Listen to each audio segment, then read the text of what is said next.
Tahu nggak siapa manusia pertama yang pertama kali datang di Indonesia? Banyak orang yang memprediksi jadi suku ini adalah pribumi pertama di Indonesia. Assalamualaikum teman-teman, selamat datang kembali di channel aku dan terima kasih sudah klik video ini. Di dalam konteks masyarakat Indonesia itu ada istilah kata pribumi yang biasanya mengacu pada suatu identitas orang asli di daerah tertentu. Nah, ini pribumi itu merupakan penduduk asli dari suatu wilayah yang telah membangun kebudayaan dengan status asli sebagai kelompok etnis dan bukan datang dari daerah lain. Jadi penasaran nggak siapa pendatang pertama di Indonesia? Kita akan bahas ini dan siapkan posisi terena kalian, dan ini dia ceritanya.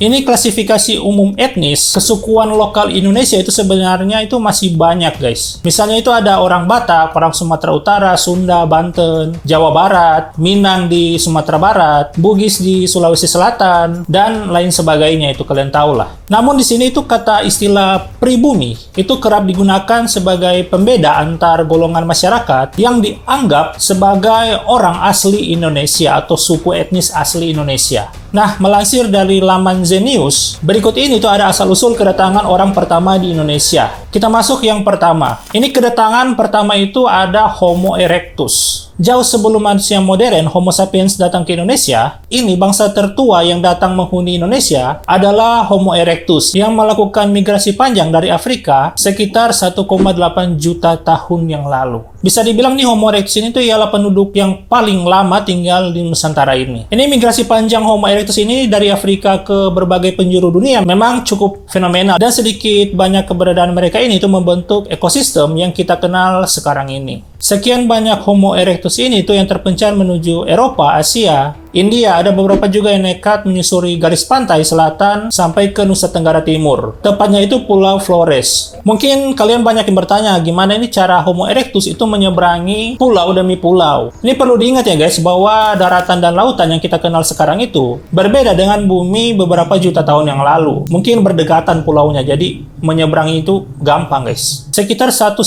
juta tahun yang lalu, Pulau Jawa dan Sumatera itu berdekatan ya, bukan berdekatan tapi nempel. Jadi masih nyatu gitu. Jadi 1,8 juta tahun yang lalu Homo erectus itu bisa berjalan kaki dari Vietnam sampai ke Bali tanpa menyeberangi laut. Kita masuk kelompok yang kedua yang datang ke Indonesia, yaitu Homo sapiens gelombang pertama. Ini pakai gelombang pertama ya, kayak jamaah haji. Nah, ini sama seperti Homo erectus, Homo sapiens ini itu juga manusia modern yang jadi cikal bakal pribumi Indonesia. Mereka ini itu juga berasal dari Afrika dan melakukan migrasi besar-besaran guys. Ini gelombang pertama berlangsung kira-kira 100.000 tahun yang lalu, sedangkan gelombang kedua itu berlangsung kira-kira 50-70.000 tahun yang lalu. Gelombang pertama itu keluar dari Afrika lewat selat kecil yang memisahkan Ethiopia dan Yaman dan berlanjut ke India bagian selatan. Ini menyusuri pantai lanjut ke paparan Sunda sampai menyeberang dengan perahu ke paparan Sahul atau Papua Australia gitu. Ini suku bangsa yang pertama kali datang ke Indonesia itu berciri melanosoid seperti ciri-ciri orang Papua dan aborigin. Dalam periode waktu migrasi ini itu daerah Kepulauan Nusantara itu tetap tersambung, tapi bukan karena faktor tektonik ya,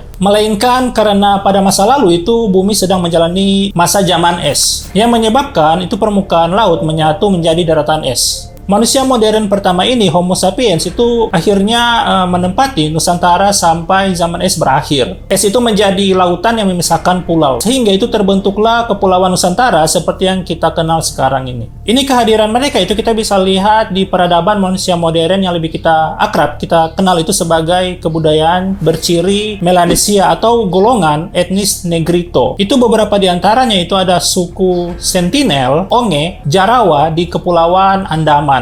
Ada juga suku asli Semang Sakai di Malaysia, suku Mani di Thailand, suku Aeta, Akta, Ati di Filipina, suku Dani, Bauzi, Asmat, Amungme di Indonesia dan Papua Nugini, dan suku aborigin Australia dan Tasmania. Ini itu diduga kuat bahwa hampir seluruh paparan Sunda dan Sahul itu mencakup seluruh wilayah Indonesia sempat dihuni oleh orang-orang yang berciri melanosoid. Nah, ini kita bisa simpulkan bahwa bangsa tertua yang datang menghuni Indonesia itu adalah bangsa Melanesia.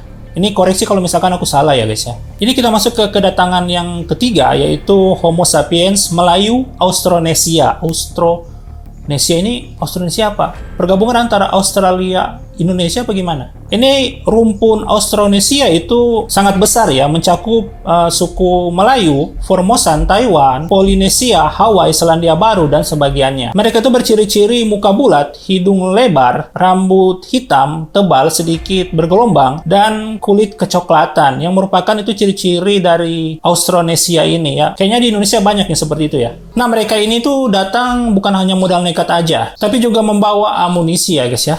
Mereka membawa berupa hewan ternak seperti ayam, babi, dan bibit padi, dan lain-lain lah. Nah, kebiasaan mereka itu adalah menanam padi. Jadi kita bisa lihat itu Indonesia sampai sekarang, kalian ke seluruh Indonesia manapun itu ada padi, pasti ada lahan padi lah. Nah, dari segi morfologis ini masyarakat yang berada di Indonesia Timur itu merupakan campuran antara rumpun Austronesia ini yang ciri-cirinya itu muka bulat, hidung lebar, dan rumpun Melanesia, rambut ikal atau keriting kecil gitulah, kulit lebih gelap. Ini mereka yang tersisa di Kepulauan Nusantara itu hanyalah mereka yang berhasil menetap tanpa gangguan di pedalaman Papua dan masih setia dengan kebijaksanaan lokal, seperti berkebun dalam skala kecil lah, berburu binatang, dan hidup dalam bermasyarakat kesukuan. Keturunan Melayu golongan pertama ini itu bisa dilihat pada suku Nias di Pulau Nias dan suku Dayak di pedalaman Kalimantan, yang juga biasa disebut sebagai Proto-Melayu. Ini suku yang merupakan keturunan asli bangsa Deutero-Melayu ini itu adalah suku Minangkabau, Jawa, Banjar, Bugis, Makassar, Bali, Lombok, Batak, Aceh, Madura, Minahasa, dan puluhan suku-suku lainnya yang kita kenal di Indonesia. Jadi ada beberapa Proto dan Deutero Melayu. Jadi apa perbedaan ini Proto dan Deutero Melayu? Itu bedanya hanyalah Proto itu menetap di tempat terpencil sehingga mereka itu menyulitkan terjadinya percampuran gen yang lebih variatif. Sedangkan Deutero menetap di tempat yang memungkinkan untuk terjadinya percampuran gen. Kita masuk ke kedatangan yang keempat. Kedatangan Sino-Tibetan, Dravidian, dan etnis Semitik. Itu apa? Nanti aku bahas di sini ya. Dalam periode kurang lebih dari 1000 tahun setelah kedatangan etnis Melayu di Nusantara, peradaban dan kebudayaan Austronesia itu berkembang semakin kompleks lah dan mulai melakukan interaksi perdagangan dengan kebudayaan lainnya. Semacam mereka mulai berbaur, termasuk transaksi logam hasil kebudayaan Dong Son di Vietnam. Jadi bisa dibilang Asia Tenggara ini itu kita punya keterikatan masing-masing ya. Kita bisa lihat orang-orang Filipina, Malaysia, Thailand, itu muka-mukanya mereka itu mirip-mirip kita, Asia Tenggara. Nah, mereka itu melakukan industri logam yang menarik banyak perhatian dari sekelompok masyarakat Austronesia di Nusantara. Jadi itu berkembang menjadi sangat ramai, sampai akhirnya itu mengundang kedatangan banyak pedagang dari peradaban luar pada awal abad Masehi. Jadi itu mereka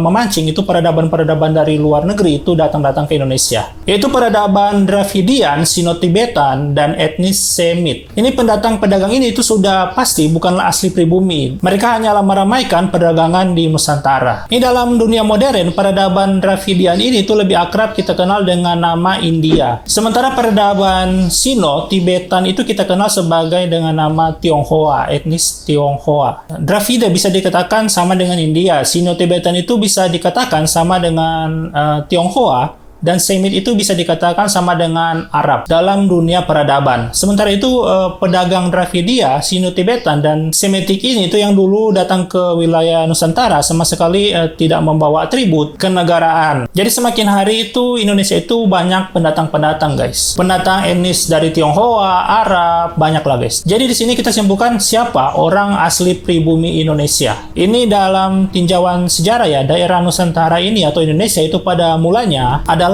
tanah tak bertuan. Jadi nggak ada yang mengklaim bahwa oh saya itu orang pertama Indonesia, suku pertama Indonesia, nggak ada. Jadi semacam tanah nggak bertuan. Sampai akhirnya itu banyak kedatangan pendatang-pendatang sejak zaman Homo erectus hingga berbagai banyak jenis dan manusia datang dan akhirnya itu mereka menyebut bahwa Nusantara ini atau Indonesia ini itu adalah milik mereka. Jadi di sini kita nggak tahu pasti siapa ya yang pertama kali datang atau suku pertama yang datang di Indonesia. Ini menjadi polemik di masyarakat modern Indonesia. Sebetulnya ini definisi dari kaum pribumi itu sendiri sangat rancu ya guys ya. Jika indikator pribumi adalah masyarakat yang paling lama tinggal di Indonesia, ya kita bisa sebut ya berarti Homo erectus yang paling lama di Indonesia. Yang kurang lama lebih dari 1,5 juta tahun lalu dia tinggal di Indonesia. Tapi jika definisi pribumi artinya manusia modern atau Homo sapiens itu yang pertama datang ke Indonesia Indonesia? Jawabannya adalah rumpun Melanesia, yang sekarang itu dipresentasikan oleh suku-suku di Papua. Ini perlu diingat ya, bahwa kekayaan budaya yang kita nikmati sekarang ini itu lahir dari proses ya guys ya. Proses asimilasi namanya. Menerima perbedaan budaya menghasilkan budaya campuran dan akhirnya menjadi identitas bangsa yang baru bernama Indonesia. Kalau misalkan aku salah ya komen di bawah ya guys ya. Nah, itulah beberapa latar belakang sejarah mengenai pribumi Indonesia. Sebenarnya kalau misalkan kita cari tahu lebih dalam lagi, itu panjang banget ceritanya guys. Bisa satu hari ini aku bahasnya. Nah, terima kasih kawan-kawan sudah menonton dan jangan lupa subscribe untuk mendapatkan video selanjutnya yang akan aku bahas di sini. Terima kasih sudah menonton kawan-kawan dan Assalamualaikum.